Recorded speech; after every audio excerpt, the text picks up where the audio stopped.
Welcome, friends. Delighted that you could all join us this evening. My name is Carter Snead.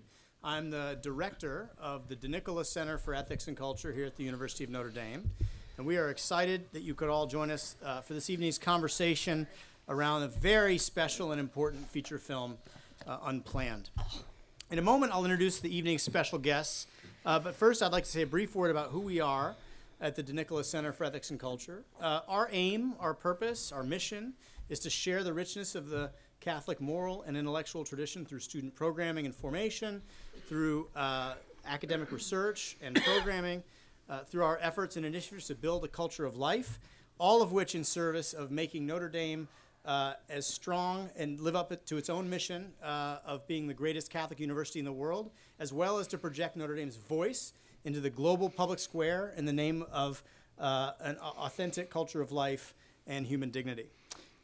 We are, of course, not only a center that focuses on ethics, we're heavily interdisciplinary, and culture is not only what we do, it's in our name. And that is what we're talking about this evening. We're talking about media, we're talking about film as an engine of culture to transmit norms throughout the civilization. As we know as modern people, that film and television are extraordinarily powerful engines of culture. And it's an extraordinary privilege of ours this evening to be hosting some agents of cultural transformation through the media of film. Let me say one brief word about the University of Notre Dame and why it's important that the university is hosting this event tonight.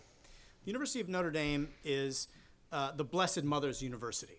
It's the most important and extraordinary Catholic university in the world, and its voice matters, and your voice as part of Notre Dame matters. And our footprint and our voice in the public square in the name of a culture of life is indispensable. And it's a countercultural voice and a countercultural mission that our university has in the world of elite academia as well as in the world of public policy. And we're proud to be part of the University of Notre Dame because we are an unapologetically pro-life institution. Our center is the heart, the beating heart of the pro-life movement here at the University of Notre Dame. But we're not the only element here on campus. In 2010, the university released an official statement affirming that, quote, Notre Dame recognizes and upholds the sanctity of human life from conception to natural death and has implemented policies upholding the respect for life and the work and research of its students and faculty. The Notre Dame Right to Life Club is the largest student organization on campus and annually sends 1,000 students as well as over 100 faculty and staff to the March for Life in Washington, D.C. This is 1/8 of our student body, boards a bus, travels for 12 hours, rests, goes to Mass, marches for several hours, gets on a bus again, and goes back on another 12-hour drive to the University of Notre Dame. And that's an extraordinary commitment. And that 1,000 students is more than any other student, any other college or university in the country, including those colleges and universities that are in Washington, D.C. itself.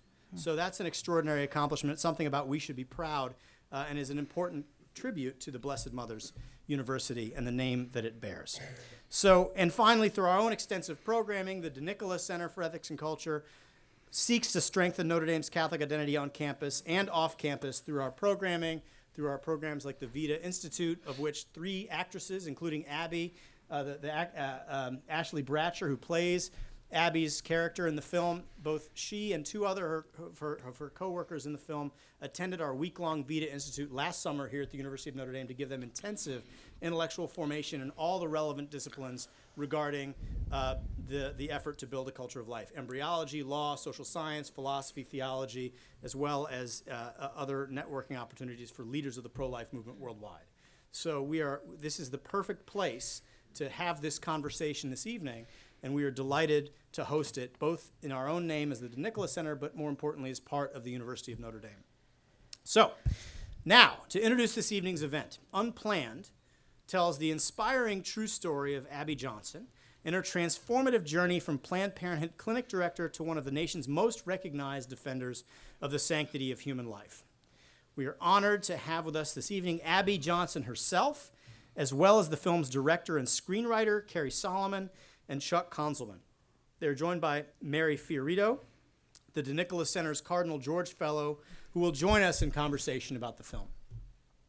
During her 8 years with Planned Parenthood, Abby Johnson rose through the organization's ranks to become an award-winning clinic director and advocate for women in need.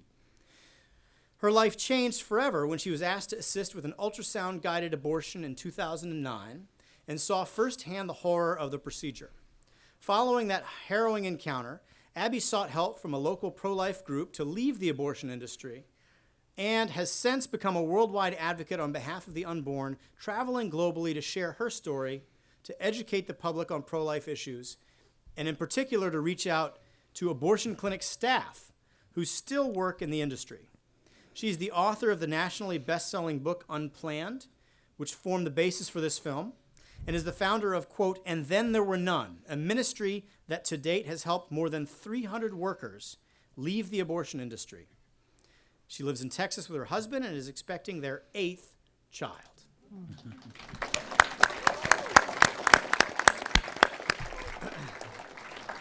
Cary Solomon and Chuck Konzelman, childhood friends from New Jersey, have 15 years of experience in the mainstream entertainment industry. Together, they have worked with Warner Brothers, Paramount, Sony Columbia, and 20th Century Fox. With producers Joel Silver, John Davis, Stan Lee of Marvel fame, and Crusader Entertainment, and have worked with such talent as Bruce Willis and Sylvester Stallone. They have sold original concept TV pilots to CBS, ABC, and Fox, New Line Television, Touchstone, and Peace Arch, as well as cable projects to TNT and HBO. Responding to a call from the Lord, they left the secular entertainment field in 2008. Since then, their film projects have included What If?, The Book of Daniel, Do You Believe?, God's Not Dead, God's Not Dead 2. Just in case they didn't realize. Now, I'll say Chuck, in addition to being super handsome because he wears scarves and is bald, I'd like to point that out, is a Notre Dame and first person in the history of the institution of Notre Dame unable to discuss or conduct a conversation about sports. So we'll have to help him out with that. Cary grew up in Brooklyn and is a graduate of the School of Hard Knocks. Yeah. Mary FioRito is the Nicola Center's Cardinal George Fellow and an attorney, public speaker, and commentator on issues involving women's leadership in the Catholic Church. After she received her law degree from Loyola in 1993, the late Joseph Cardinal Bernardin selected her as the director of pro-life activities for the Archdiocese of Chicago, the third largest Catholic diocese in the United States, home to more than 2.5 million Catholics, where she was responsible for all the activities related to abortion, post-abortion counseling, assisted suicide, and euthanasia. Mary worked in various capacities for the Catholic Church for more than 28 years, including serving as the Archdiocese of Chicago's first female vice chancellor. In 2003, she was promoted to the position of executive assistant to the late Francis Cardinal George, who was one of the original advisors to the Center for Ethics and Culture here at Notre Dame, a role that she held until the time of the Cardinal's death in April 2015. Today, Mary, in addition to her role at the Center for Ethics and Culture, is also a fellow at the Ethics and Public Policy Center in Washington, D.C., a regular contributor to a variety of Catholic and secular news outlets, and serves on the board of directors of numerous pro-life and charitable organizations, including Aid for Women, a pregnancy resource center and maternity home, and the National Office for Post-Abortion Reconciliation and Healing. She and her husband are the parents of 3 lovely daughters. Now, a word on the format for this evening. First of all, I'd like us all to welcome our guests in the Notre Dame fashion. Thank you very much. So let me just tell you briefly what's going to happen now to you and to us. We've selected, the staff and I along with Mary, screened the film. It's an extraordinary piece of art and will be transformative, no doubt about it. But what we wanted to do, rather than show the film itself, it will premiere on the 29th, is that correct? On March 29th, the film will open. So you will all need to go see the feature film in a theater. But what we're doing tonight is we selected certain kinds of clips that we thought were especially evocative of the deep and beautiful transcendent themes of the film. This movie is fundamentally, at least in my judgment, it's a conversion story. It's a very beautiful conversion story about the conversion of a very special person, Abby Johnson. And this, as a substantive matter, there are themes that emerge in the film that we thought were especially powerful. And so we chose some clips that we thought brought that out. We're going to show these clips, and we're going to talk about the substance of the film itself, plot, narrative, and so on. But we're also going to talk after that about the making of the film, some more procedural dimensions of the film, how it was made, what inspired Chuck and Cary, what was the process by which this project moved forward. And then we're going to conclude talking about sort of what happens now, that it's reached the end of its process, it's about to premiere around the country, and what we hope for, and just sort of hear the thoughts of our panelists, both the makers of the film, the inspiration for the film, Abby Johnson, a learned observer and commentator, Mary FioRito. That's the basic gist of the film. So I'm gonna say just a few sentences about the themes that we regard as uniquely powerful and important in this film, and then we're going to show some clips, and then we're going to open the floor to our panelists to discuss and respond to the clips that we show and to tell us what they think. As I said, when we watched the film, we all agreed, the staff, that this is a story of conversion. It's a beautiful conversion story, and therefore there are elements of the conversion that we thought emerged from the film in a uniquely powerful way. The first thing and the most deep theme of the film, to us at least, and again, we'll be corrected if there's disagreement among those who made the film and the person that inspired the film, but to us, what really jumped out about the film is the notion of love and friendship, unconditional love and friendship as the core and essential catalyst for conversion. When you watch this film, you're going to see the recurrent theme of unconditional love being offered, given, and received, and that becomes the fundamental engine of conversion. Friendships, relationships between husband and wife, relations between mother and father and daughter. It's a very beautiful, and it's an important theme for us to remember when we aspire to change hearts and minds. That the first step in the process of seeking to change someone's heart or their mind on the issue of abortion or anything else is that you have to love that person. You have to love the person that you're talking to. As hard as that might be, as hard as it might be for them, that's the fundamental first step in the process. The two other elements of conversion that we believe were really noteworthy to us, at least, as on viewing the film, were first of all the brutal horror of abortion itself, the brutality of abortion, what abortion is, in a kind of brutal and unvarnished fashion. It is present in this film from the very first moments of the film. You are not spared the brutality of what abortion is, and there's a reason for that. It's not meant to shock, I don't think. We'll hear from the people who have more authority than I do in this space, but it didn't seem to be meant to shock. It seemed to be meant to convey an important element of Abby's conversion. What converted her to embrace the dignity of every human life? It was love and friendship, and it was also the brutal reality of the horror of abortion itself. I mean, the catchline is what she saw changed everything. And what she saw is not only this, but it was importantly the unvarnished brutality of a 13-week abortion, which she had to assist with in that fateful moment.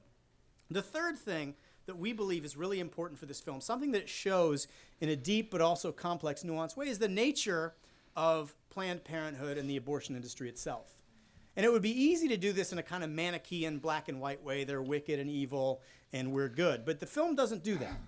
The film shows, first of all, it does show the wickedness of some individuals in this organization. It shows the wickedness of the logic of the organization as a behemoth corporate structure seeking to maximize its profits through the suffering of women and the elimination of their children, for sure. And there's one character in particular that is the bearer of that wickedness. But that's not the only story, and this is at the heart of Abby's mission, if I could say so and be presumptuous to say so, is that the people, her co-workers in the film, are human beings. They're human beings with feelings and good intentions and capable of love and friendship and decency, and that is the engine of Abby's mission, to bring these people out of this tragic situation into the light. And that comes across in the film as well. As wicked as the one antagonist in the film is, you also can't help but be struck by the humanity of the Planned Parenthood colleagues that Abby has as well. So, love and friendship, brutality, and the complex and dark nature of the industry of abortion itself. These are the themes that jumped out at us. And so let's look at some clips, and then we'll ask the makers and inspiration and viewers of the film for some of their reaction. And then, of course, there'll be time to open up the floor to questions more generally. So the first clip we're going to show, if we could bring the lights down, is the trailer itself, which captures a lot of what I've been describing. Please bring the lights down and show the clip. Abby Johnson is in the other room. Here. Our first order of business is to present Planned Parenthood's Employee of the Year Award. Abby Johnson. This is Abby. She's our newest volunteer escort. Abby, this is Cheryl's Alessandro. I'd be the youngest director in Planned Parenthood history. You'll actually be in charge of the abortions at your clinic. I have a chance to make a real difference. No matter what you do for the rest of your life, you're still gonna be a baby killer. The only thing that's changed is you, Abby. Can you even hear yourself talk right now about these procedures? These are little babies. I'm not going to apologize for doing a job that helps women in crisis. There's still a part of me that isn't sure. I know. But the one thing that all experts agree on is that at this stage, the fetus can't feel anything. Sorry to bother you, but they need an extra person in the back room. Are you free?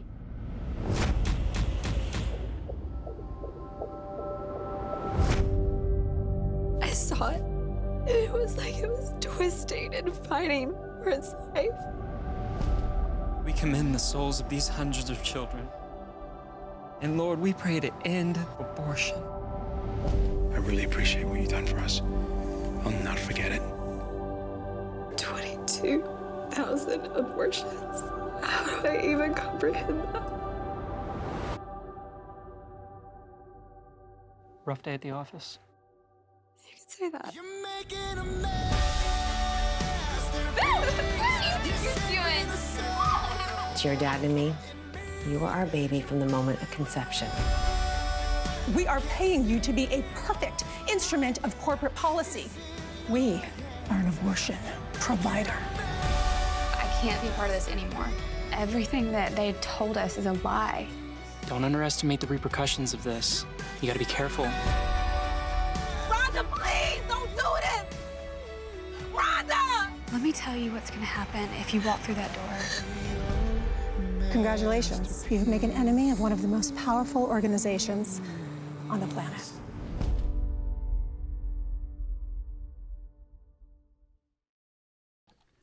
Thank you very much. If we could just turn it over now. Let's start with Abby, actually, if you don't mind, and tell us about your reaction to the themes that emerged from this trailer, your own experience. Is it faithful to your experience? What's your reaction to that? Yeah, I mean, it's this film is, it's very authentic. It's very raw. When my husband and I first met with Chuck and Cary, they came to our home and we were talking about doing this. And, I just said, look, I don't want this to be inspired by a true story. I actually want this to be my true story. And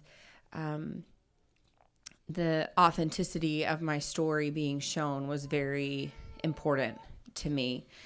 And they promised they would do that, and they have, in a really beautiful way that honors my experiences and my story and my family. And when I first saw the trailer, I was like, I think that was the first time I was like, wow, people are really going to watch this. I remember when Unplanned came out, the book, my friend David B. Wright had called me that day of its release, and he called me and said, Abby, Unplanned is it's number 840 on Amazon.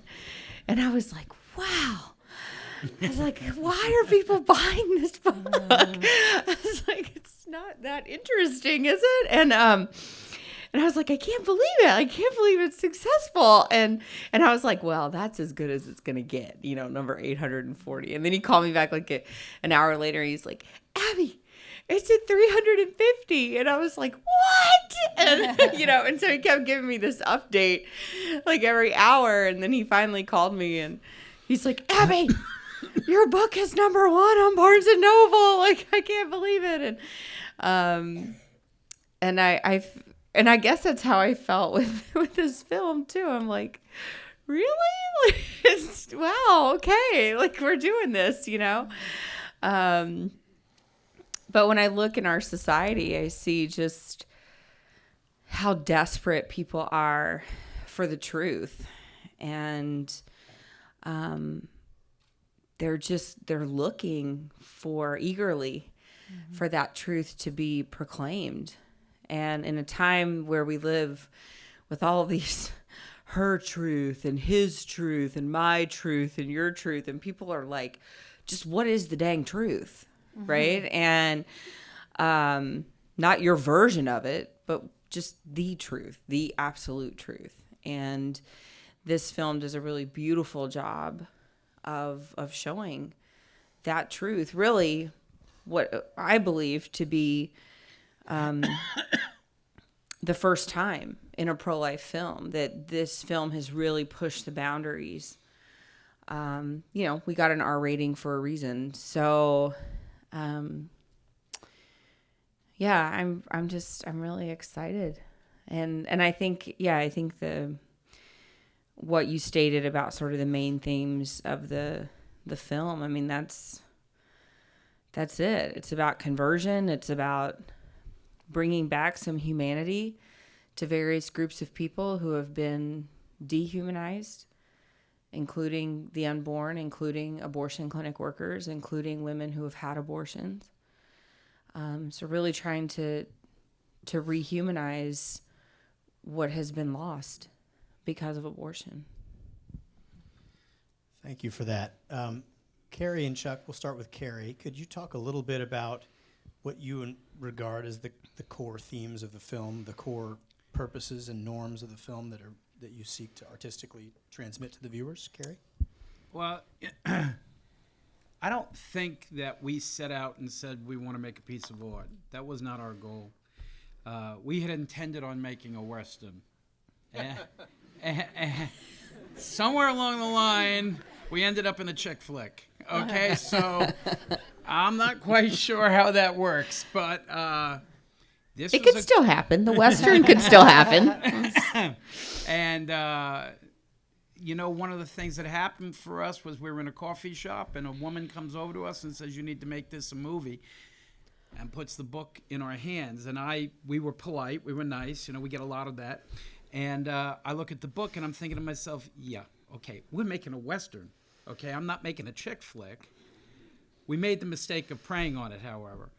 And I said, Lord, we're gonna, do a Western, right? And I don't know if any of you believe this, but we have a really good relationship with the Lord. He said, nope, this is what you're gonna do. I want you to do this. And I'm like, oh man. And so Chuck went and read the book because he's the smarter one of the group. That's a pretty low bar in our operation. The Notre Dame alum. What happened, right? I mean, yeah. And so what happened was he went in the other room and he read it, and he reads real quick, and he comes in the office. We've known each other our whole life, and so I can tell. And he's got that look. This is a dangerous look because that means we're gonna be doing it. And he's like, I think you need to read this, right? Yeah. And I'm like, oh man. But I read the first 10 pages and I knew it was a God thing. It jumped out at me, and then the more I read, I just said, this has got to stop. If this is true and we investigate this, if this is a true story, how can I say no to this?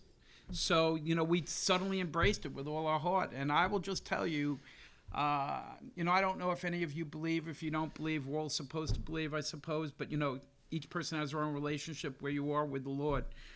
We're all in. And so we take that very seriously. And I just knew his heart was aching. It aches to stop this. And he wants us to stop it. And so the way we look at it is we labor in the fields of the Lord. And so it wasn't about art for us. This is not about our glory. It's about his glory. And that's how we intended to go in it. And I will tell you, he has shown up over and over and over. Everything from miraculous healings, doors opening up, we could go and tell you stories that you would say that could not have happened. So that's where and how we chose it. He chose us, not the other way around.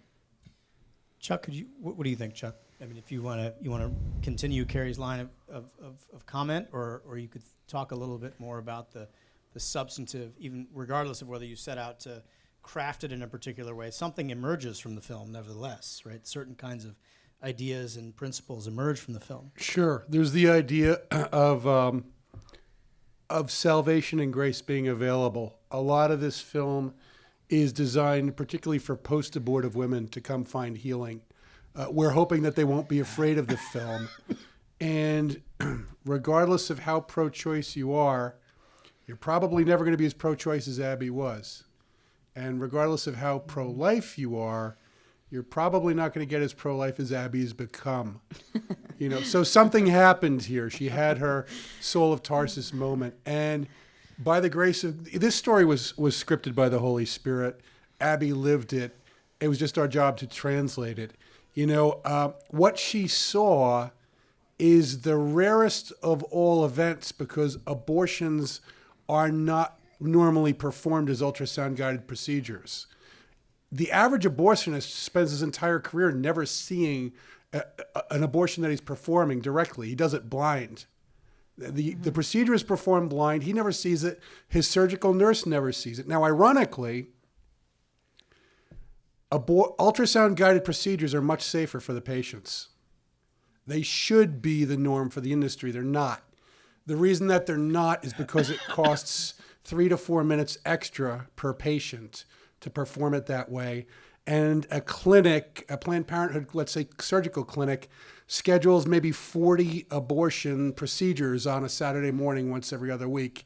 When you have one surgeon and he's got 40 patients and you add 4 minutes per patient, you've multiplied his commitment by hours. You might have to hire a second surgeon. That starts getting expensive, and they're extremely concerned with the bottom line.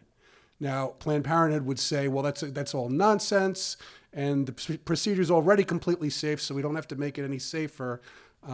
Abby will verify for you if you want to address that question with her. That's not exactly the case. Mary, you've seen this film how many times now? 5. 5 times? 5 times, yeah. What's your reaction? Well, you know what thank you, Carter. It brought to mind for me when I was a very young lawyer working in the pro-life movement. I graduated from law school, had every intention of going to work for a firm, and had a good offer.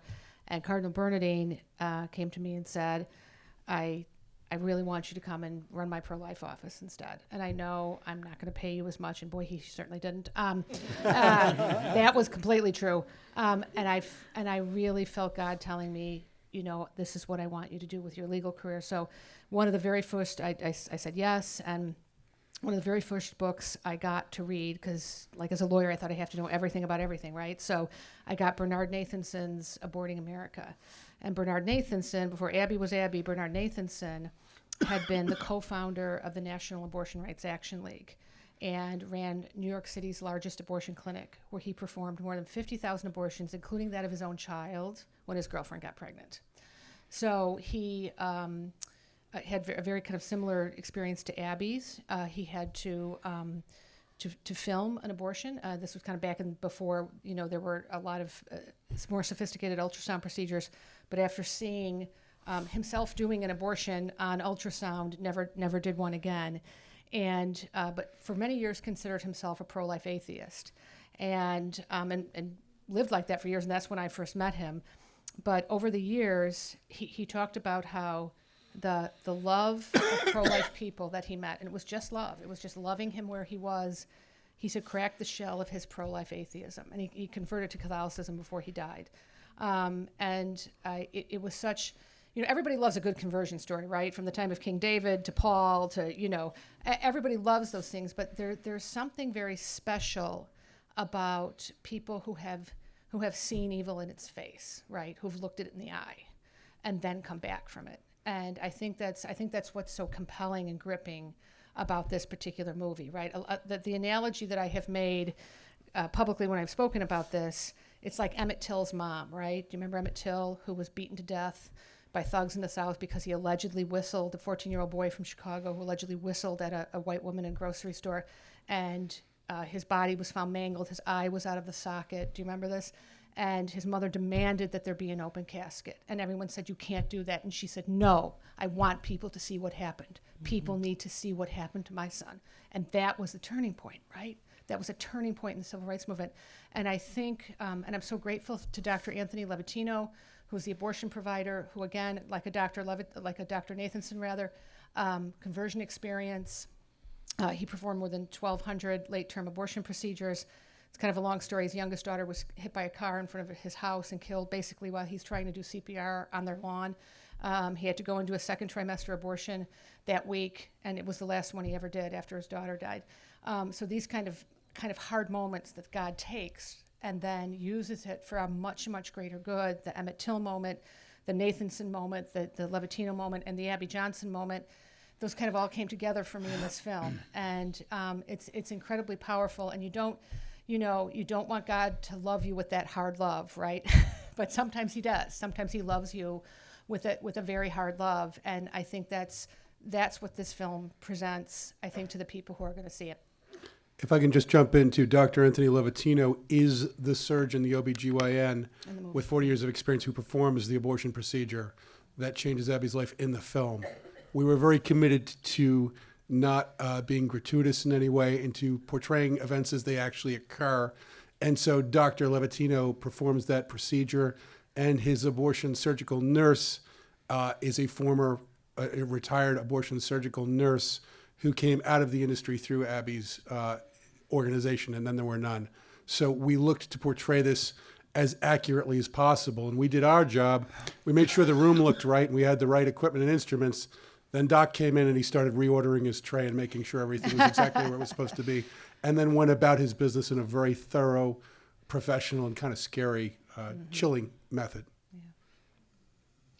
If we could bring the next clip up, please. Bring the lights down and show the next clip, and we'll have more conversation with our panelists. Hey, I don't think I've seen you here before. No, it's my first day. Can you tell me why you're volunteering?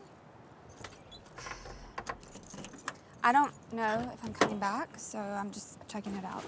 Can I ask your name? Abby. Abby. Mm-hmm. Abby, you do know that they perform abortions here, right?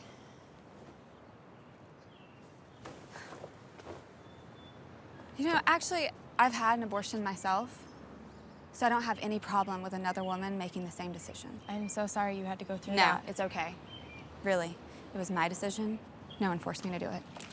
Well, if you ever want to talk to anyone about anything Do you people ever stop? These women are hurting. Why are you doing this to them? We're not here to hurt them or condemn them. We're here to help them. By dressing up in costumes and showing them horrible pictures to scare them? In what world would a woman run to someone dressed like the Grim Reaper for help with her crisis pregnancy?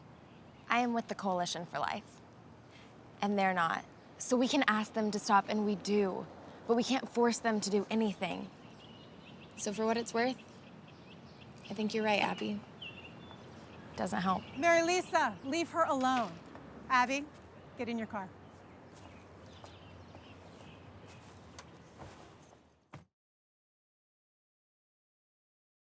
So the character of Mary Lisa is a constant element of the film, extending unconditional love and friendship across the barrier between the abortion clinic and the sidewalk where the abortion protesters assemble. Abby, could you talk a little bit about that scene and that person and what role that had in your life and your process of conversion?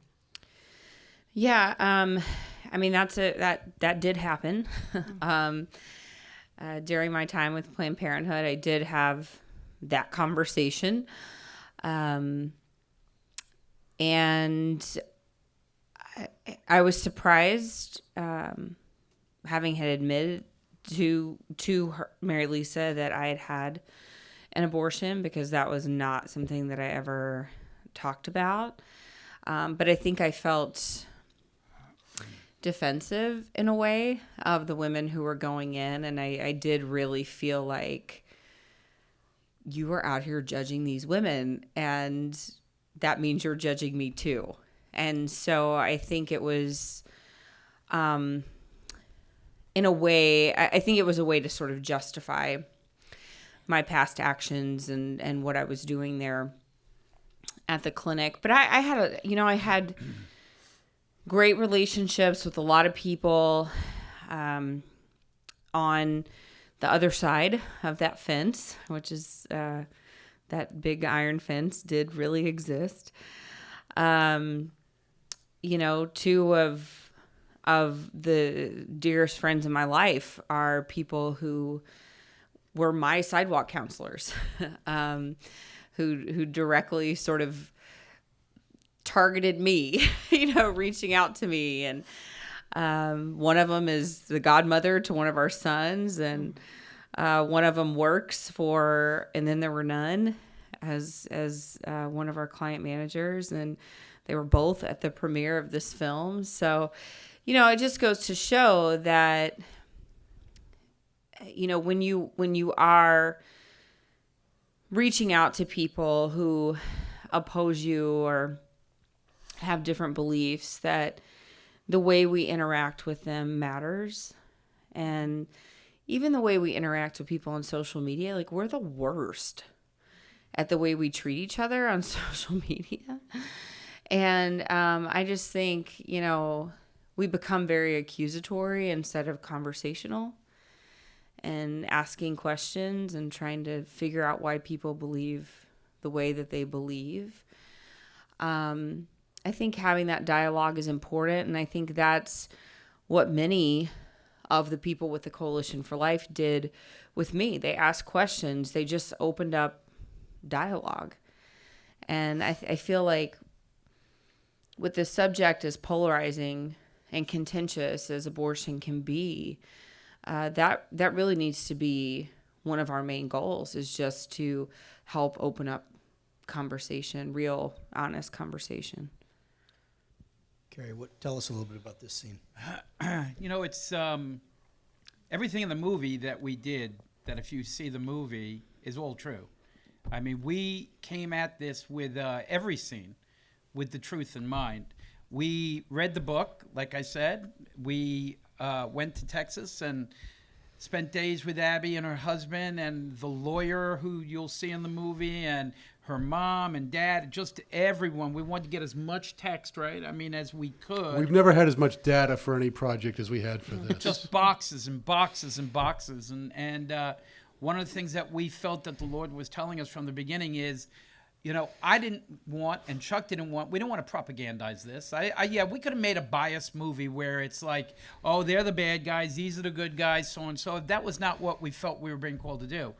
The Lord put on our heart, tell the truth will set you free.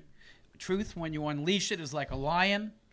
It will devour everything in its path, and you cannot fight truth. And so the truth of the matter is that we show good and bad in the movie in every dimension, because let's face it, we all have seen good and bad in everything. And so by telling the truth, though, I think it adds a quality. This scene, they have different goals. Abby's looking to do her job, and Marilisa is looking to help her leave that job, and how she handles it, and it's point, counterpoint, and things like that. From a storytelling point of view, it's also wonderful because you have two forces of opposition. Normally, they would be trying to kill each other or blow each other up, but in this real world story, they're kind of fighting or adjusting each other for position. She's saying this, she's saying that. So it's very interesting when you see the scenes before and after. And a lot of it is not what you would expect. One of the things that we were kind of surprised at, that Abby made clear, was that for most of her coworkers and her, most of the time in the clinic, it was fun to work there. And we actually portray that in the movie. They really care about each other, and they're having a good time, and they're laughing. Then one Saturday every other week, it gets really rough, because that's Procedure Saturday. And it's, they're headed into battle, clear the decks, and you never know what's going to happen, because now there's 40 abortions, surgical abortions, to crank out in the next 4 hours.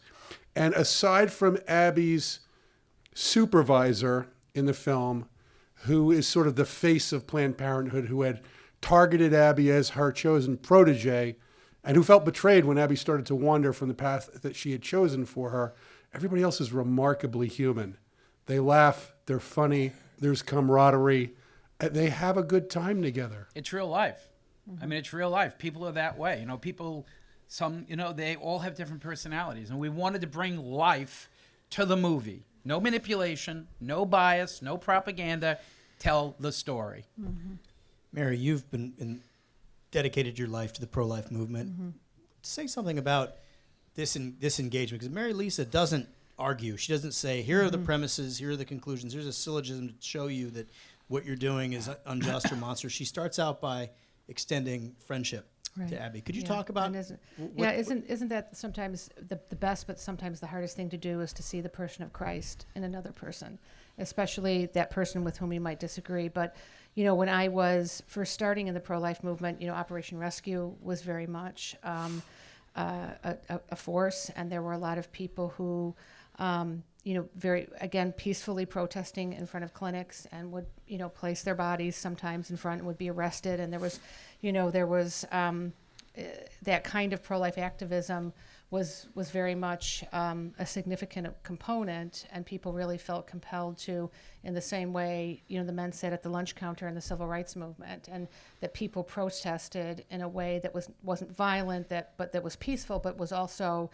putting them. I mean, there was one woman, Joan Andrews Bell, who spent, I think, 10 years in prison for doing that very thing, for doing peaceful protesting in front of an abortion clinic. So the face of the Mary Lisa and that character really does represent to me so many people I came to know. I never did that. I would pray the rosary, but I was kind of afraid of getting arrested, because my parents weren't really happy about that part of it, so I kind of avoided that. But I remember very much praying with the Helpers of God's Precious Infants, Monsignor Philip Riley, who was really kind of a pioneer in this, really doing prayerful protests in front of clinics, and being very much trained that that peaceful witness.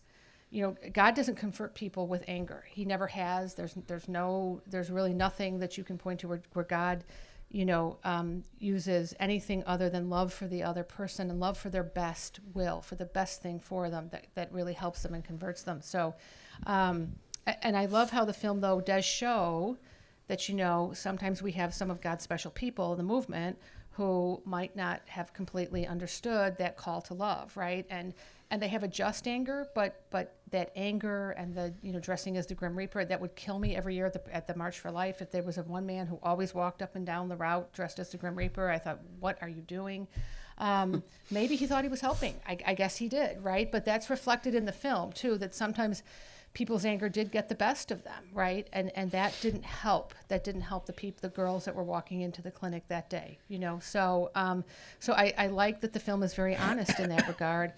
My experience with pro-life sidewalk counselors, the first two that I knew were identical twins that went to Notre Dame, and they had this incredible record in Chicago for really being able to reach. Maybe because people couldn't tell them apart, but they really, they would say, oh, wait, there's you, and now you're here again. They thought they were bilocating or something, but they were actually identical twins.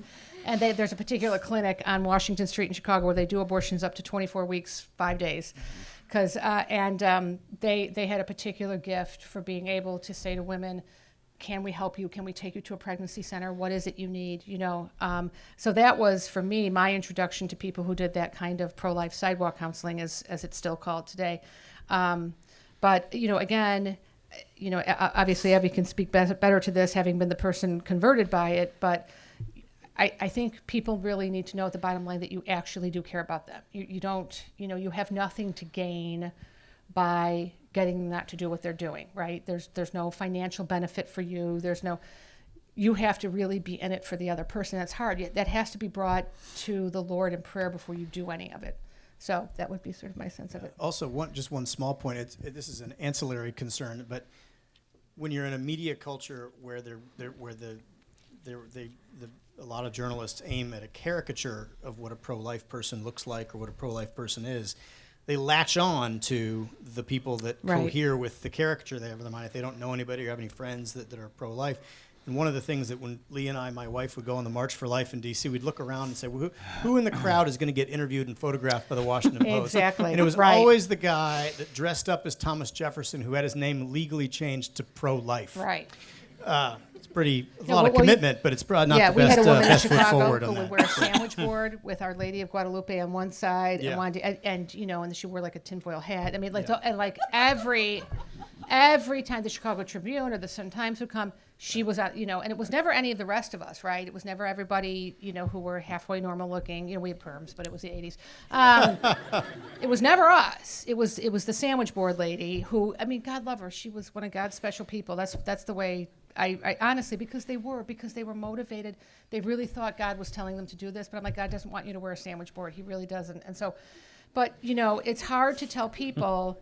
You want to respect their freedom too, right? You want to, and that's sort of so it's a fine line to walk a lot of times when you're trying to, as the people who play Abby's parents and her husband in the film are doing, walking that fine line between respecting her freedom as a person and saying what you're doing isn't right.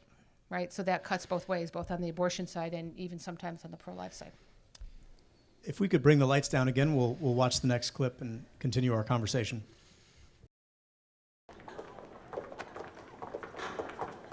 Frankly, I am shocked at the way you sabotaged me in there. Is this how you thank me? For all that I have done for you? Sure, I wasn't No, trying to- Abby, let me explain something to you. Fast food outlets look to break even on the hamburgers they sell. That's all they do, is break even. Do you know how they make their money? No. On the French fries and the soda, the low-cost, high-margin items. Cheryl, I'm sorry, but I don't understand. Abortion is our fries and soda. But somehow you've just decided that it's no longer your priority. Abortion is what pays your salary. It pays for your matching 401k, your 4 weeks vacation, your ample sick time. Abortion is what pays for all of it, for you and your family. Now, I didn't say anything when you decided to get married, and I said very little when you chose to become a mother, although I knew it would impact your work. But as clinic director, we are paying you to be a perfect instrument of corporate policy, and corporate policy is simple. We are an abortion provider. But we're a nonprofit organization. Nonprofit is a tax status, not a business model.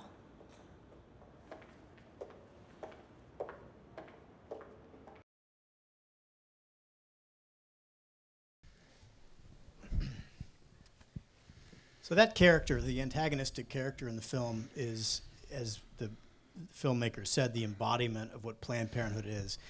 Abby, could you talk a little bit about your experience with that person and what those sorts of interactions did in terms of shaping your thinking about your life and its direction? Yeah, my supervisor in real life, you know, she was, I don't know, she almost became like there was almost like a familial bond there between the two of us after working there for so long.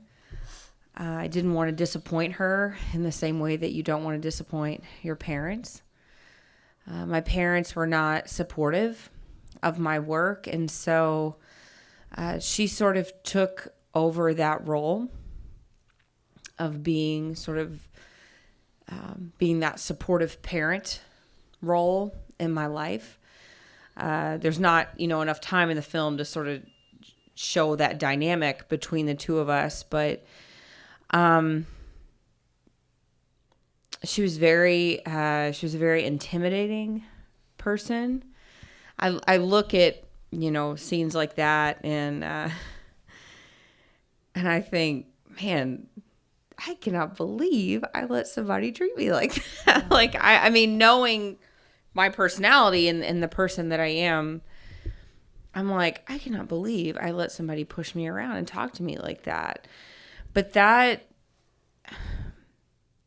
just sort of part of the mentality or brainwashing, if you will, that, you're to take it for the betterment of the company.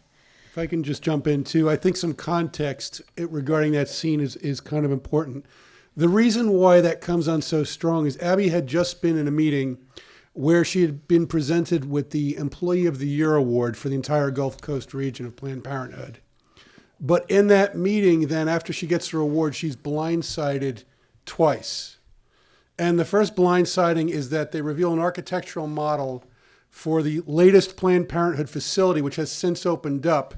It was a 78,000 square foot facility, the largest surgical ambulatory surgical clinic in the Western Hemisphere, designed and devoted exclusively for abortions and designed to carry abortions all the way to 24 weeks. And Abby had always been opposed to abortions going that late. So that was her first sort of gut punch in the preceding scene. And then the second gut punch was that her abortion quota had been doubled for the next year. And Abby had always believed the Planned Parenthood mission statement that basically they were to cut the number of abortions by making birth control freely available. And she asked the terrible question of her superior in front of a room of about this many Planned Parenthood clinic directors and employees, if our stated goal is to cut the number of abortions, then why are we being asked to increase the number of abortions? Needless to say, that didn't go over very well. Yeah, and she so didn't like that. No.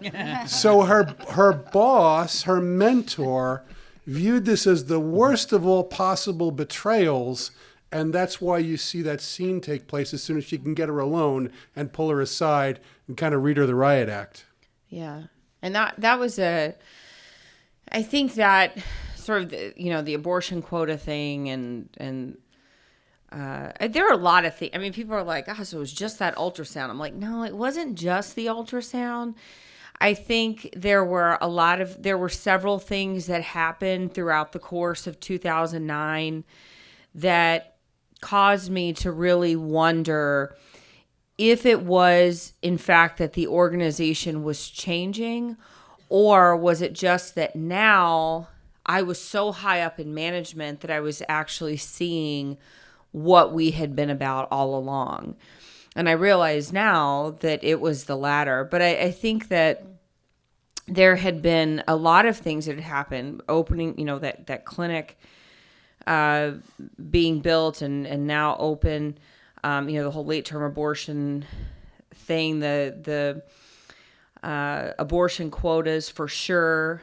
We ran out of title. We always ran out of title cash grant money in the summer. The way we were treating our patients, who we said we supposedly cared about, was very troubling for me. I mean, I remember that statement so clearly, that being a nonprofit is a tax status, not a business model. It was like everything I had believed for 8 years was imploding. I mean, it was being blown up right in front of my face. And that's a hard reality to come to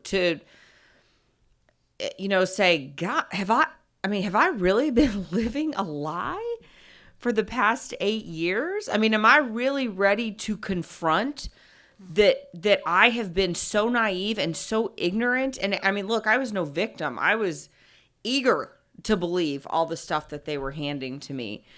But then how do you reconcile that in your mind, that you were a part of something so abusive? Because that's really what it is. I mean, it's to oppress others in order to uphold the rights of others. That's unjust. But here we were saying that we were fighting for reproductive justice and exploiting women at one of the most vulnerable and influential times of their life, exploiting them for profit. That's abuse. Mm-hmm. And so once you realize that, it's much easier to say, that's not happening. We're not doing that.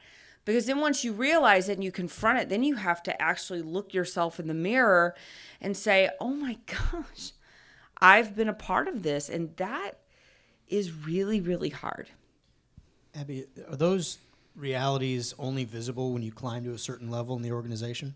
Yeah, for sure. I mean, I think, when I was just working with patients, like when I was doing medical assistant stuff, or even when I was working in community services and doing a lot of fundraising, when I worked in public affairs for Planned Parenthood, all those types of things, it was very easy to really believe what they were telling me because my connection was not with management. My connection was with the services we were providing and with the women who were coming in. And I really cared. I really did care about the women who were walking into our clinics. I really did believe, we all did. We really did believe that we were helping them. And so once you start making a lot of money, that's when the pressure comes down. So when you're making $13, $14 an hour as a medical assistant, that's not a lot of money.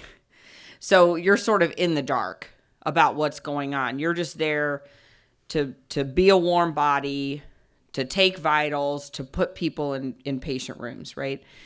But once you start making serious money and you're promoted to management, they want a return on their investment in your salary.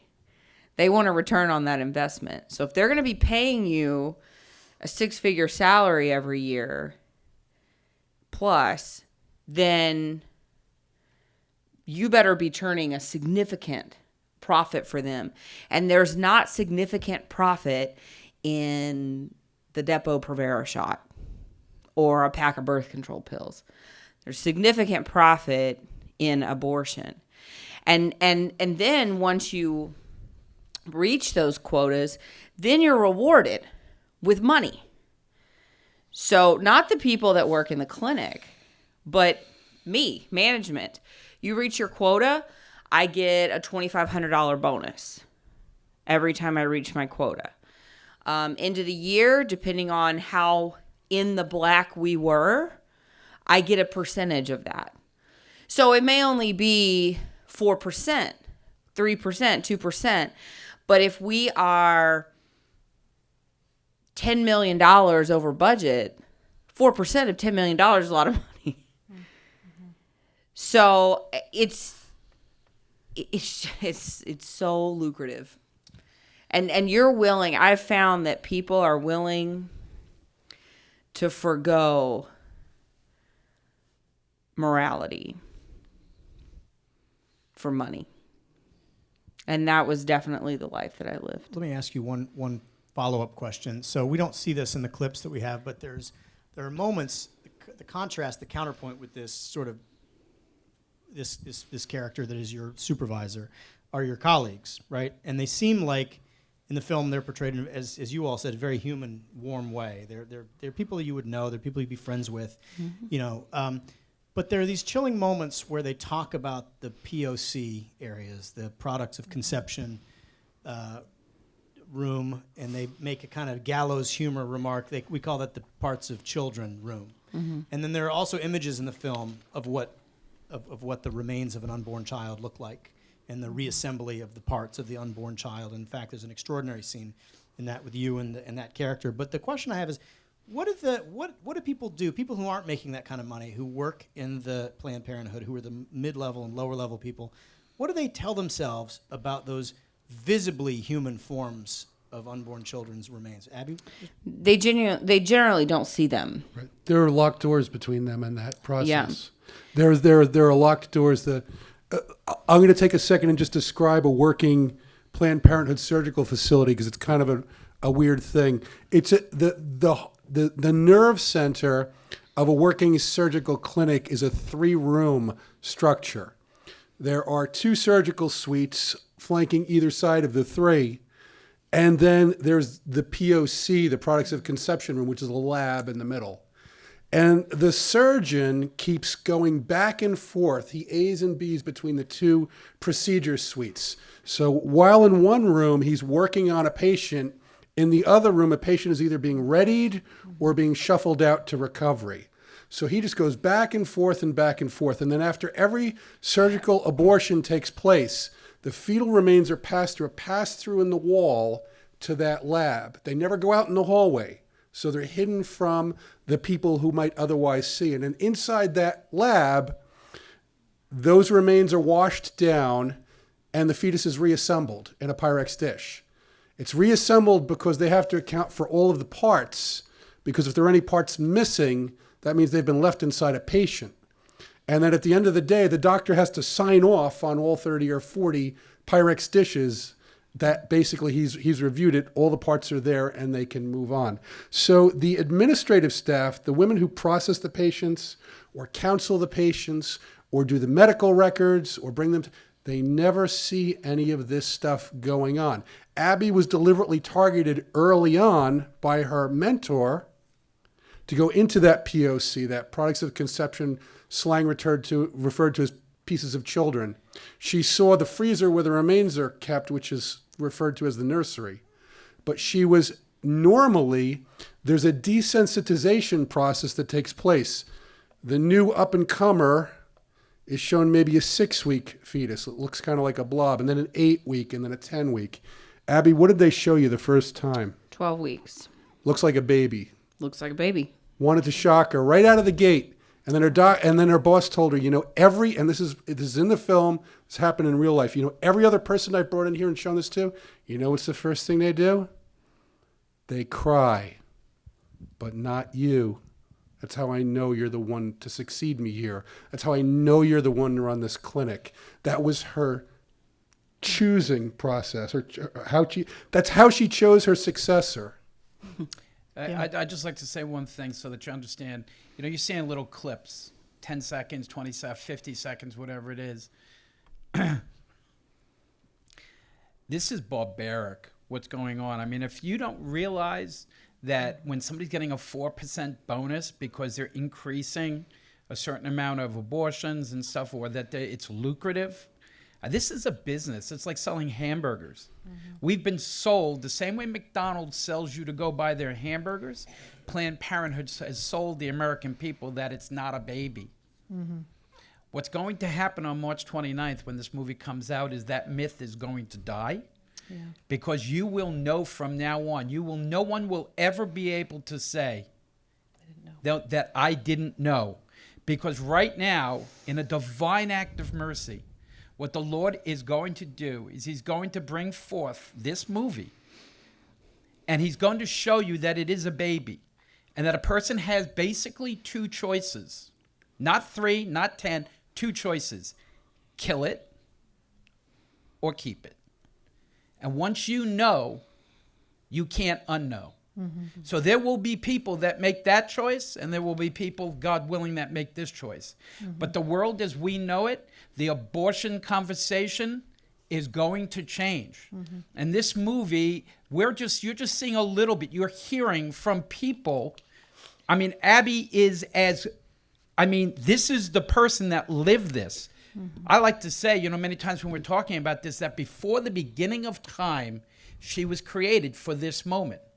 Mm-hmm. Because the Lord gave her this task. She had to go through it and come out of it. Mm-hmm. Because until you're in the depths of something like that, if you've never been in war, you can't tell or teach about war. She's been through that war. Mm-hmm. This is going to change everything.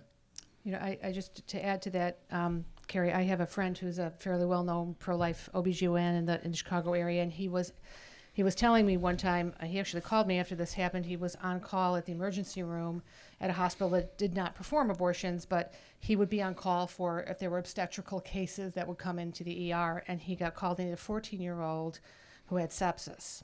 And he was called in, and he'd come a couple of hours early. His son had been born, so he was at he didn't deliver his own son, but he was with his wife. But he had ER duty, so he was on call, and this 14-year-old presents with sepsis because she had had an abortion at a clinic 2 days previous, and all the baby's body parts had not been taken out properly because they hadn't done an ultrasound-guided procedure. So he had to put her back under. He had to do basically, to go into the uterus and remove the pieces that hadn't been removed. And he said, as I did it, I remember this conversation to this day. He said, I started to cry, And the anesthesiologist started to cry. And the nurse who was assisting us started to cry. But he said, because I had to get all the pieces out. And I had to, this is a pro-life OBGYN who had just seen the birth of his 10th child, and he had never had to do this before. So he called the abortion clinic.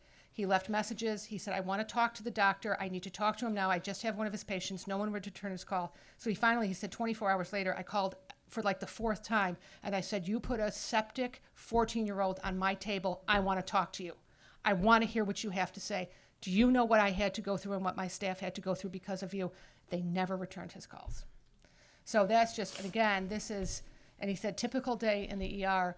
But, so this sort of thing like where Chuck and Abby have told you about, the piece of the child, this is not made up stuff to make, you frightened of abortion. This is how you do the procedure, right? You leave a piece of that child inside and you've got a woman with sepsis a couple of days later. So, that's the reality of it. And as Cary had said, people can't say anymore if they see this film that you don't know. Well, there's no reason to exaggerate what's happening in the clinics, right? Like there's no reason to over dramatize it or to embellish what's really taking place, because what's taking place is bad enough. Right. So you don't have to make it worse than it really is. And I assume there's probably pro-choice people in here, and I hope there are, and I hope you go see this film. Because don't be a person who says, I believe in this, yet I'm not willing to educate myself on what I believe. I mean, if you're going to believe something, know what it is that you stand for and that you believe. Because I can tell you right now, the media, the secular media, has done such a good job of normalizing and sanitizing abortion in our culture that people don't know what's actually happening. I mean, people are pro-choice because they have no idea what choice actually looks like. They're pro-choice because abortion is done in secret. Remember when all the police stuff was going on? I'm not making a statement about that, but remember that Philando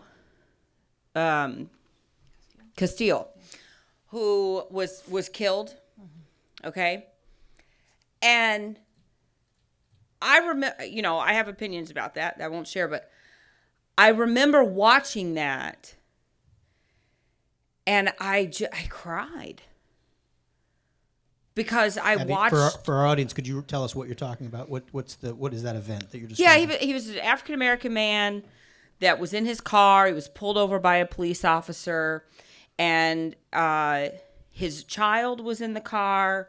His wife or significant other, whoever, was in the car with him, with the child, and he went to reach for, I believe what they said was that he went to reach for his wallet, and the police officer thought he was reaching for a weapon, and he was not, and the police officer shot him and killed him. And we all could see it. You could see it on the dashboard cam, and you could see it on the officer's body cam. And I remember watching that, and I cried. I remember gasping because I thought, oh my God, I just watched this man die. I mean, I just saw him die. And there was this outrage across the country, right? And everybody had different profile pictures on their social media, and it was all this big, the Black Lives Matter thing was a big thing, and all this, and there were riots because of what happened, right? Because you watched a man die because it was public. Abortion continues to be perpetuated and escalate in the way that it is in our society because abortion is done in secret. The primary victim of abortion is never seen as that person is being killed. You can see the aftermath of it. You can see pictures like that all day on Facebook and on the internet. But to watch a person's life be extinguished is a very powerful thing to witness. It is the most tragic thing you will ever witness. And finally, we have something that is going to pull back the curtain so that it is no longer a secret to our society.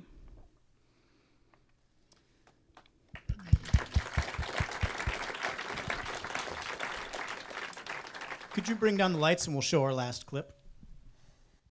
Hi, my name is Abby Johnson. I used to be the director of this clinic. I quit because my conscience wouldn't let me stay. I just want to talk to you for a minute, please, just a minute. Please? I guess. It's always possible you're just here for a pregnancy test, but I'm guessing you've already seen the results of yours. 2 of them. And you feel like your whole world is caving in around you. And you've never been so scared and alone. Yeah.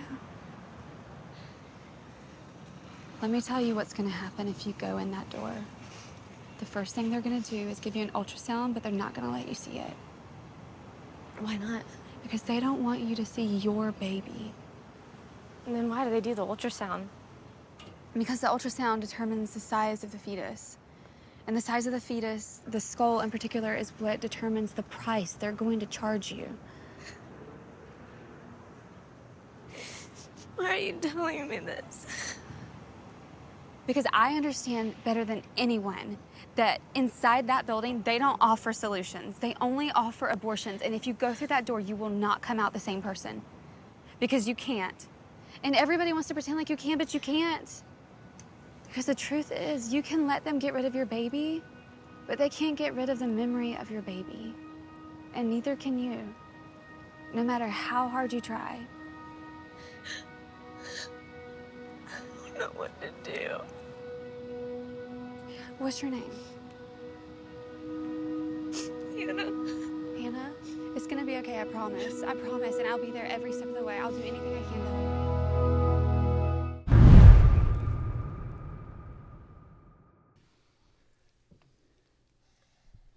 Abby, tell us about that scene.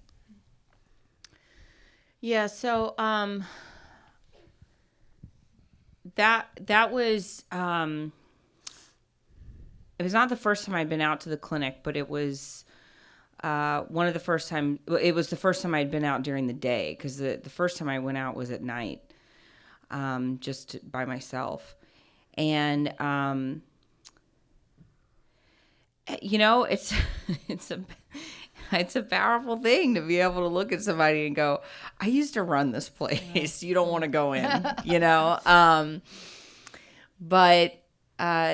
Yeah, I mean, that's what it should look like on sidewalks across this country. It should look like hope and love. I mean, look, the whole idea of being pro-choice is such a myth, because there are no women who walk into abortion clinics saying, I'm so excited to exercise my right to choose today.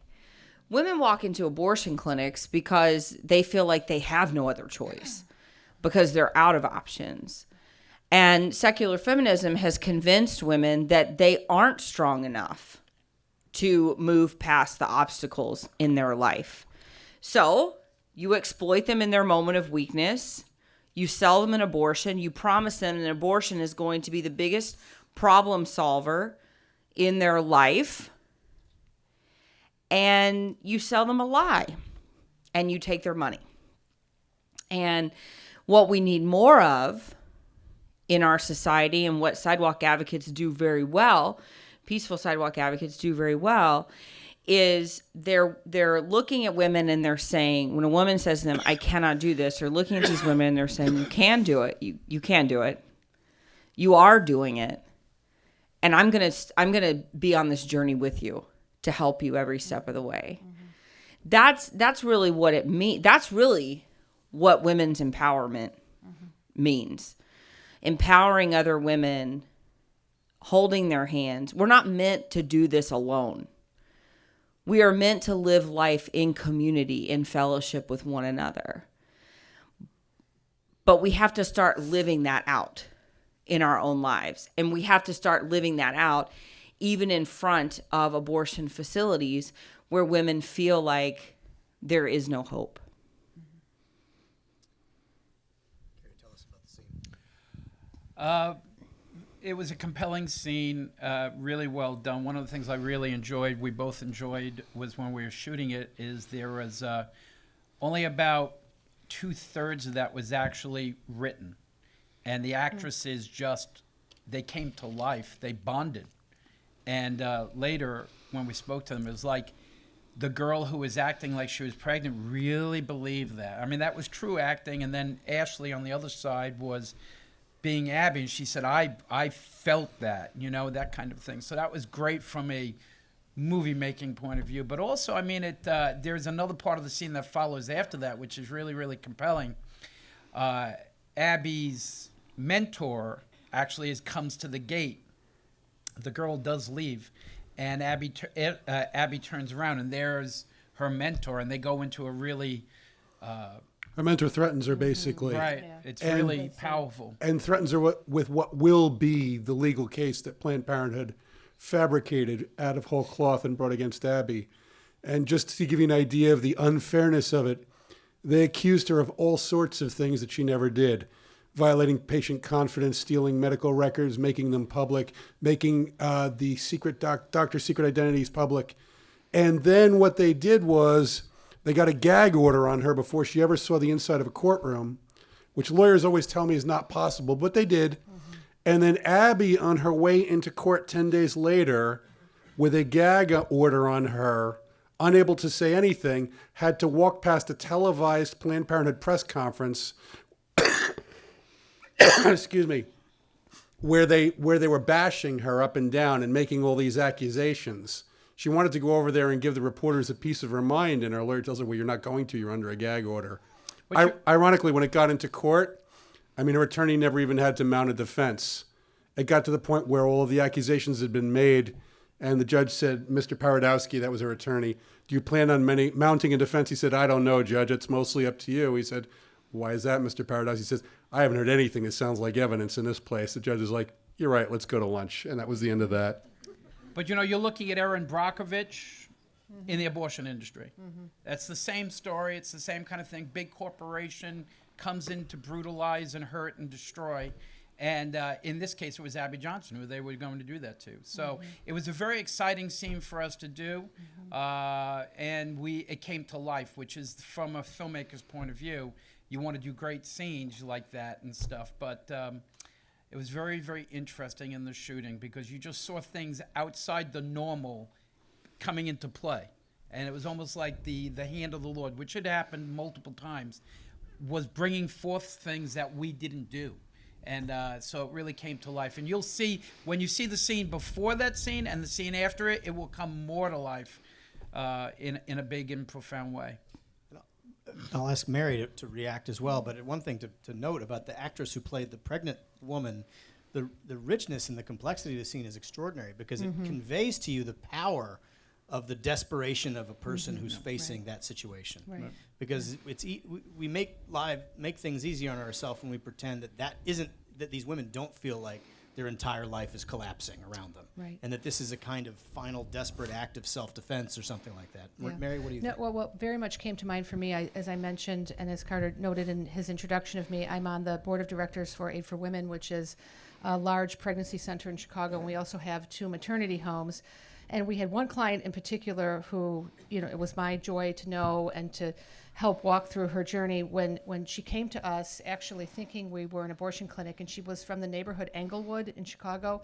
And as everyone knows, Chicago is like the murder capital of the United States, and then Englewood is the neighborhood where they have the highest per capita murder rate. I mean, it's very, very heavily gang infested, horrible neighborhood. And she came to us.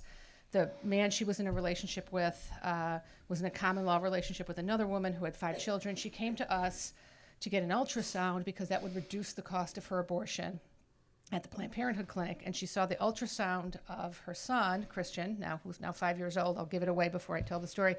And didn't want to have the procedure, but she had nowhere to go. She literally had nowhere to go. She was 17 and a half, almost 18, so she moved into our maternity home.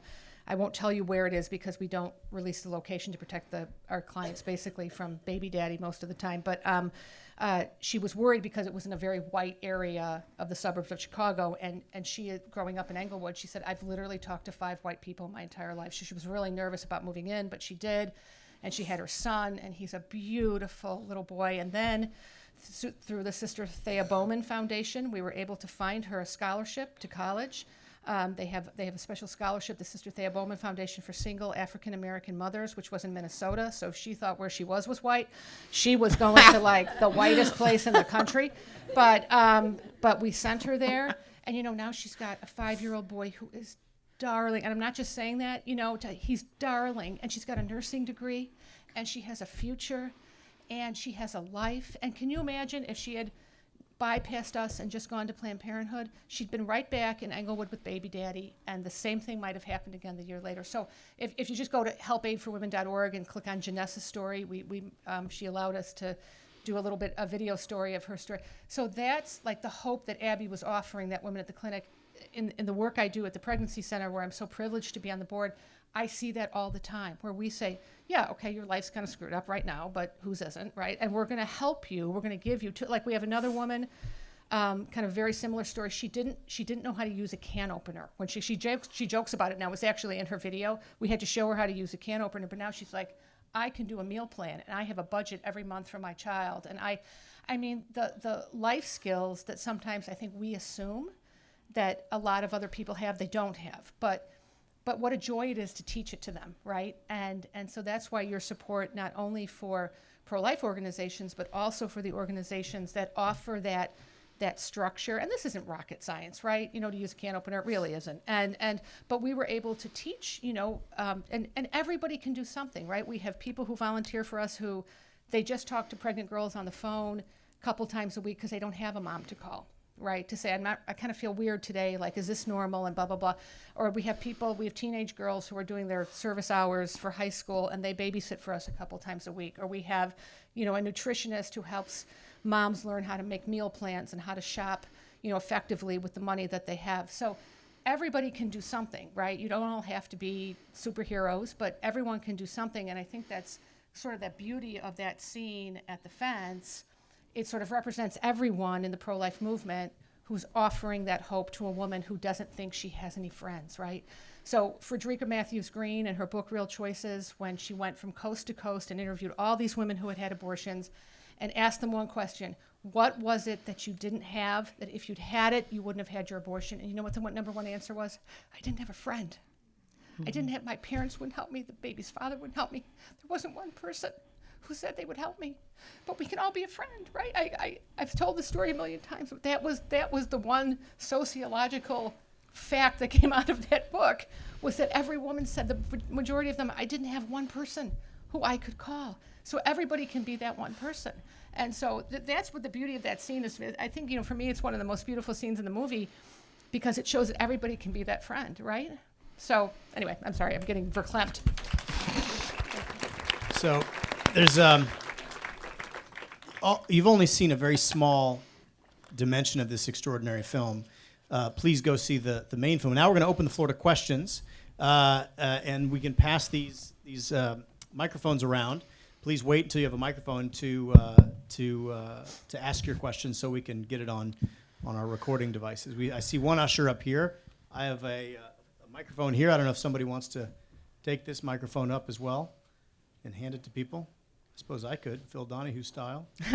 You guys are way too young to know. No, they who won't that know is. that. Oprah. You want to say Oprah. I'll hand it to the usher here. So please raise your hand and state your name and then ask your question, please. Hi, I'm Beth, and it's so wonderful to see you, Abby, and hear your story. And thank you to the filmmakers and Mary. We're friends on Facebook, Mary. Oh, are we? Okay. Yeah. Nice to meet you. Yeah. I work for a pregnancy center. Clearly very close. Yes, we're tight. Yeah. I work for a pregnancy resource center, and so I would love to ask you, Abby, what do you wish that every woman who works at a pregnancy resource center knew? I think one of the things that I struggle with when I'm talking to women in our center is just has a beautiful mission, a beautiful model. It's very respectful of the woman, And so sometimes I struggle with not crossing that line and not wanting to be manipulative in the sense of her freedom, because she is free. So I'd just like to ask you what you would say to her that you wish, maybe some of us don't know. Well, I think, so I love the work of pregnancy centers. I volunteer for a few and really believe in what you guys are doing. So thank you for your work. I guess I just believe that particularly the demographic that's coming in now to pregnancy centers is younger women and men. You know, they just want you to be honest with them. I think how do I say this? I'll just say it. I think we think that we need to like be all like sweetie and like put on our kid gloves with these girls and just pet them and love them and squeeze them and, you know, but I mean, if I'm perfectly honest with you, I mean, when I talk to women who come in who are asking about abortion, I'm like, tell me what you know about abortion. Tell me, you know, what is abortion? What do you think happens? You know, I guess I'm just, I don't know. I guess I'm just not a very nice person, but like, I mean, I watch women and they're so kind, you know, and they're like, well, sweetie, tell me what's going on, blah, blah, blah. And I'm just like, we're going to cut to the chase here. Like, why do you think you need an abortion? What do you think is happening during an abortion? Don't you understand that this baby is yours right now? You know, you're not going to become a mother. You are a mother. Like, it's time to step up, be empowered, be strong, do this for your baby. And so I feel like that's, and the women are like, they respond positively to that. You know, they're like, heck yeah, I'm going to do it. You know, they don't say that, but I mean, I think that millennials, younger generation, like, look, they're smart. They're like Google savvy. They have apps and technology and know how to do things that we don't know how to do on their phones and computers. And so I still have a Hotmail account, you know? So, I mean, I'm like the last living person with a Hotmail account. So, I mean, big slam. But wow. But I mean, it's not even people my age that are going to have abortions anymore, right?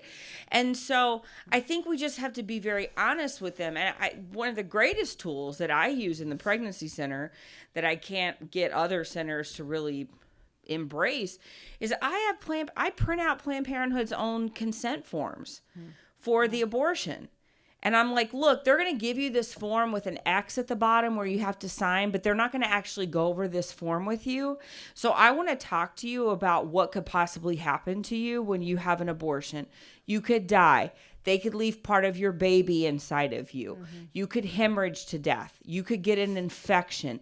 And when that happens, I just want you to know Planned Parenthood's not going to be able to take care of you because they don't have a doctor on site unless they're performing abortion. So you're going to have to go to the emergency room.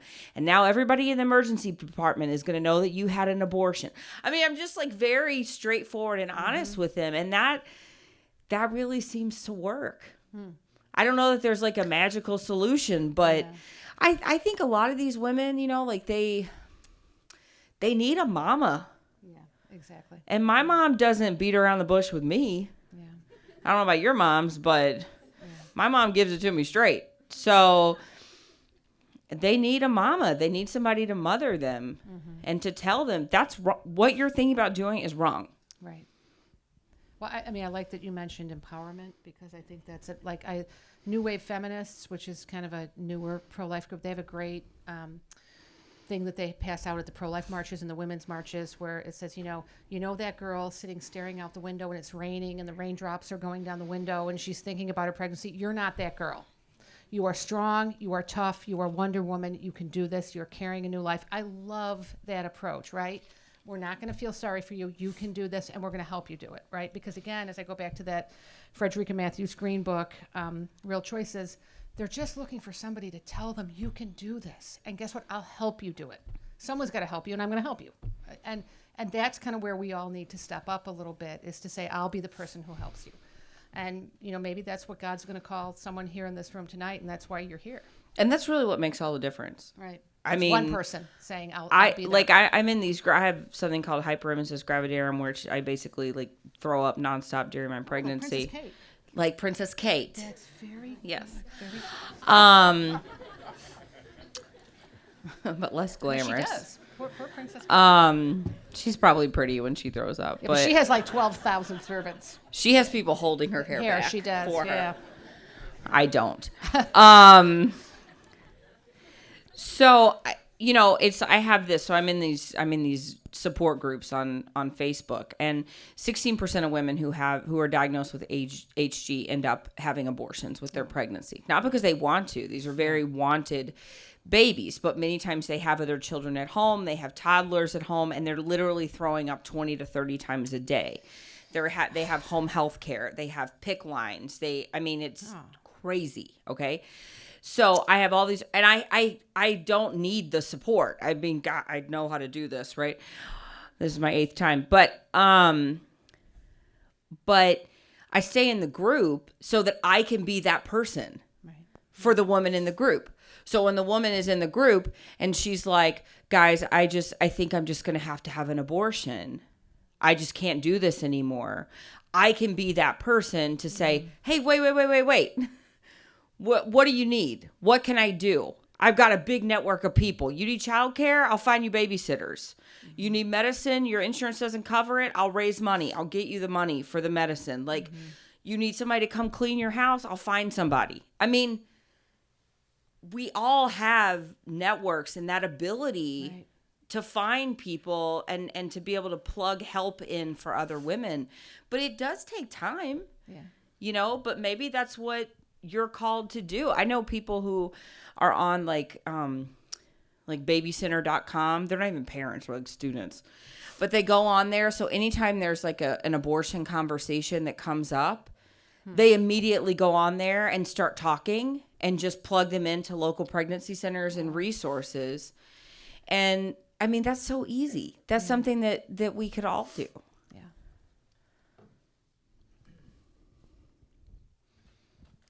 Hi, my name is Chris. I have 2 quick questions. Just one, if Planned Parenthood has offered a response, and if no, just knowing movies of a religious theme or where there are conversions, if there were stories of the actors or actresses, they had their own conversion moments from being part of this whole experience.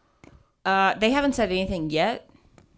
We expect that they will. Well, they're probably waiting. I think that they're waiting until after opening weekend to see how well it's going to do. They're hoping that we'll just be smothered and there'll be no reaction. And look, there's a concerted effort to do that. I mean, we have a whole host of networks that won't even take our advertising for the film. Hallmark Network won't take us. Hallmark Network. Yeah, it exists. Full of cheesy shows all day long. HGTV, 24 hours a day. HGTV will not take our advertising. We're definitely in a battle. I'm on every front. Social media, they cut down everything, change the numbers, they play with it. So all the cable TV places won't take our money.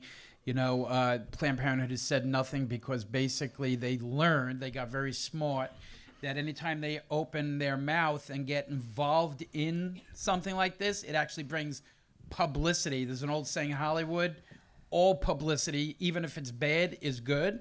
And so that's, it's a struggle definitely to make a movie like this because the whole world is against you and they want for your destruction.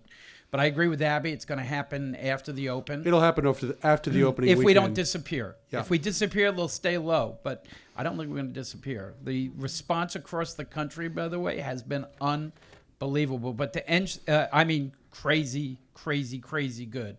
And to answer your second thing about the actresses, Ashley, we called her up, chose her to be the lead female. After we lost 3 other females, and she showed up and was in hair and makeup on Saturday. We were shooting Monday morning at like 5 a.m., and she was getting her hair done, and her mom calls her up and says to her, "Sweetie, where are you?" And she says, I'm doing a movie, Mom.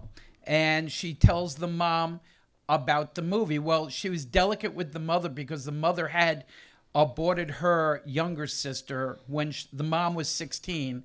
She aborted her first pregnancy. She terminated as a 16-year-old unwed mother. But 3 years later, Ashley was born. Right. And the story growing up had always been Ashley had asked her mother, "Why didn't you do that to me?" And her mother had told her, "Oh, I always knew that I would never do that to you." Her mom started to break down. Ashley knew something was wrong. And her mother said, "Well, that story was never quite true. I actually went into the facility for my second abortion. My name got called. I was up on the table. The nurse, who was very heavily pregnant, came in and started examining me. I felt sick to my stomach. I ran out of the facility.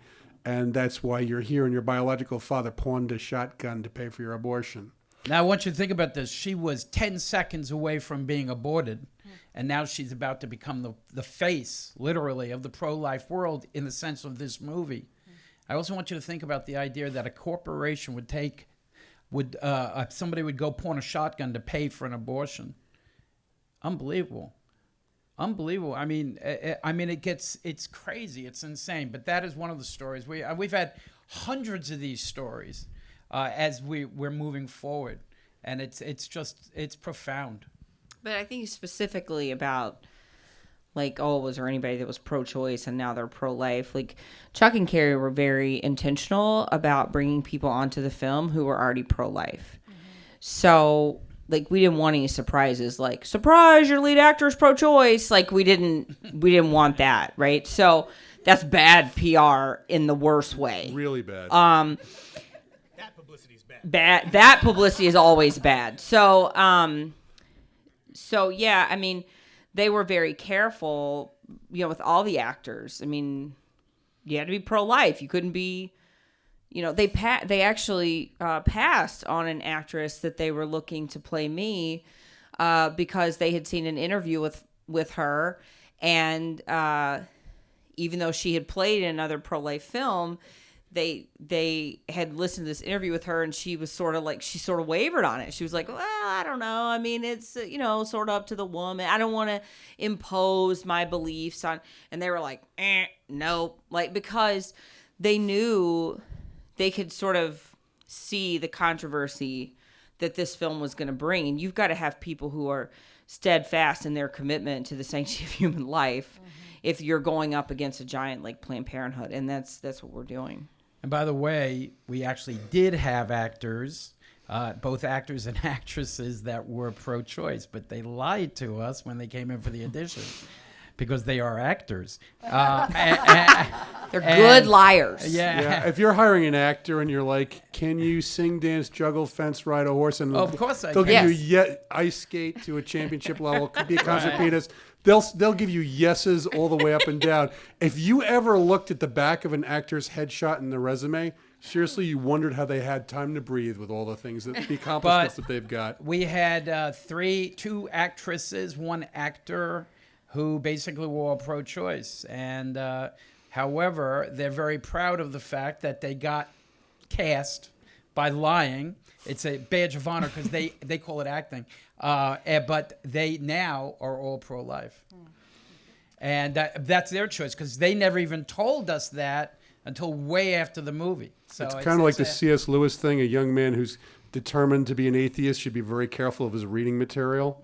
And this was not a great set to be around if you were determined to remain pro-choice. I think we have time for one more question.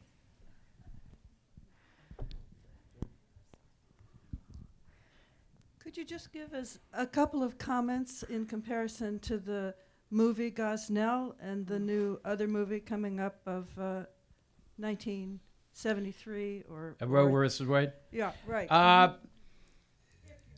Yeah, no, I mean, it's fine. totally different than those movies. I mean, what makes this movie unique is there's only one Abby Johnson.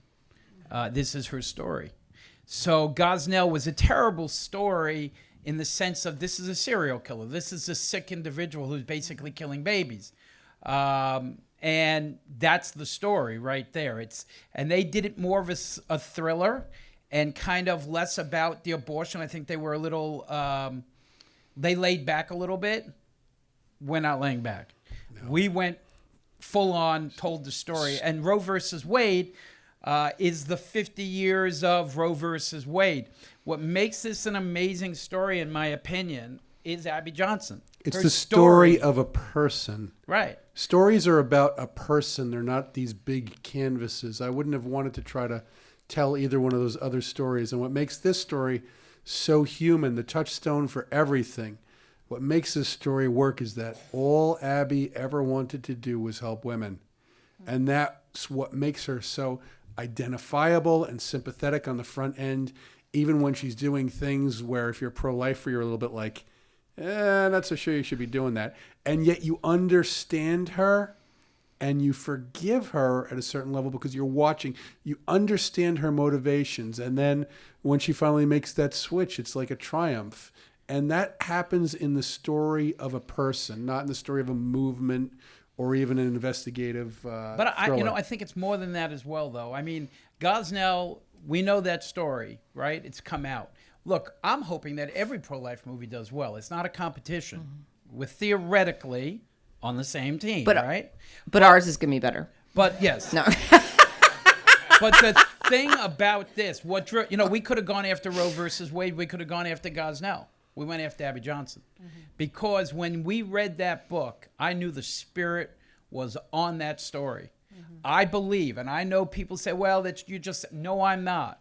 I believe that this was ordained from the beginning of time, that she was chosen to go through this, to bring a light to the darkness. We have infanticide in our country now where Moloch has risen again. This is a biblical story we're talking about. We live in biblical times.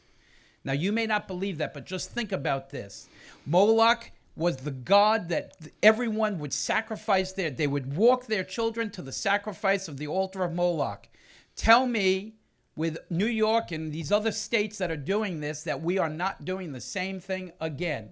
We now, if a child is born at 12 o'clock, at 11:59, you can still kill that baby right now. And there are some states that are talking for 72 hours after a baby is born. That's where they want to go. And it's not going to stop there. It's not going to stop there because it never stops. We all know that. Once there's a little, you keep going. And so what I'm talking about right now is Abby Johnson's story was meant for a time such as this. Chuck and I heard consistently, for a time such as this. And I'm telling you that the Lord is going to raise his hand and he wants this to stop. He's calling his people to do something and he's going to show us. And what I was saying earlier today when we were all having dinner is the media, the movies are the way to stop this. Because when people see it in their eyes, like Abby was talking about before, when you see it, you can't deny it. Once you know it, you can't unknow it.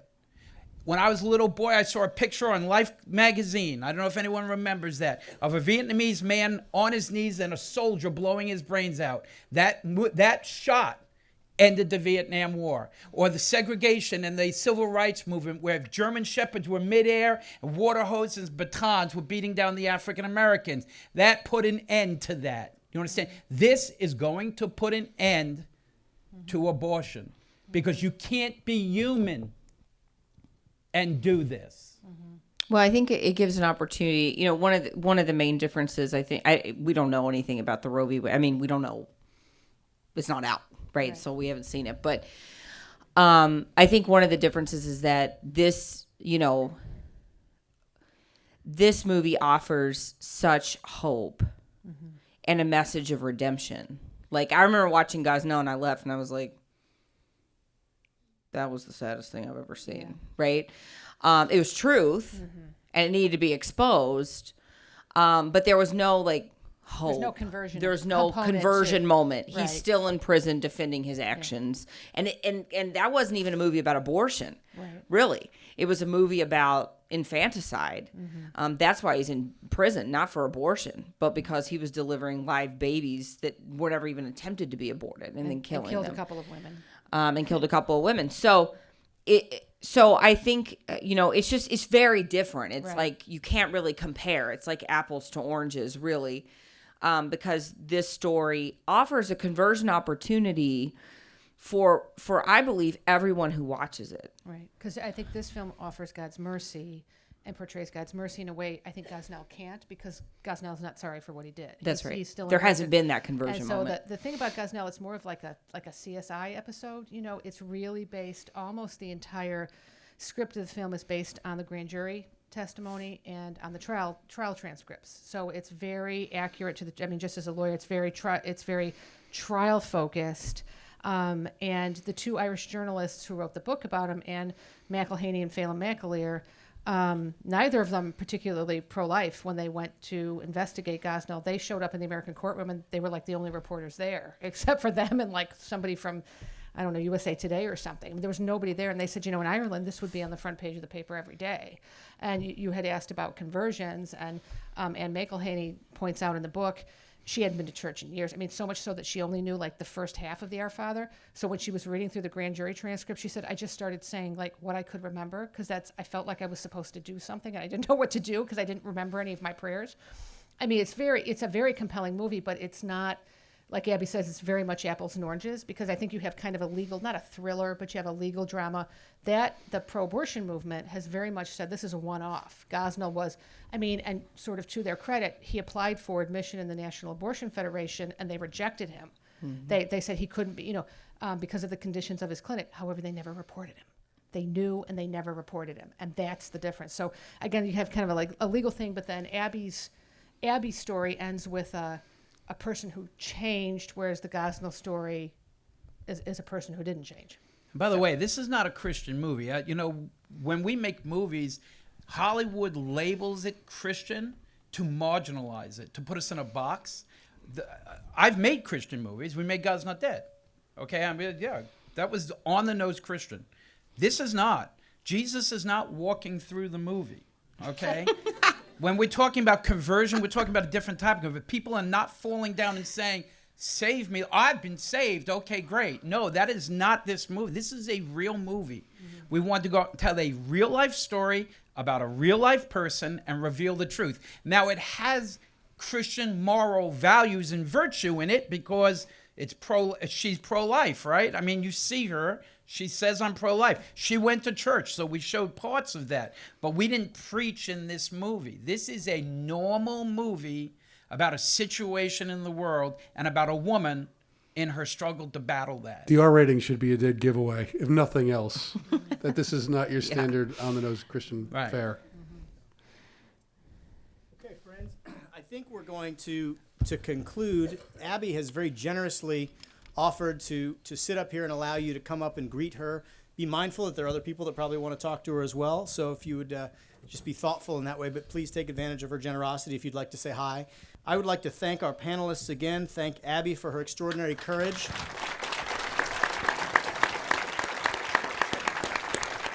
And witness, and I would like to thank the craftsmanship and the vision of the filmmakers, both Cary and Chuck.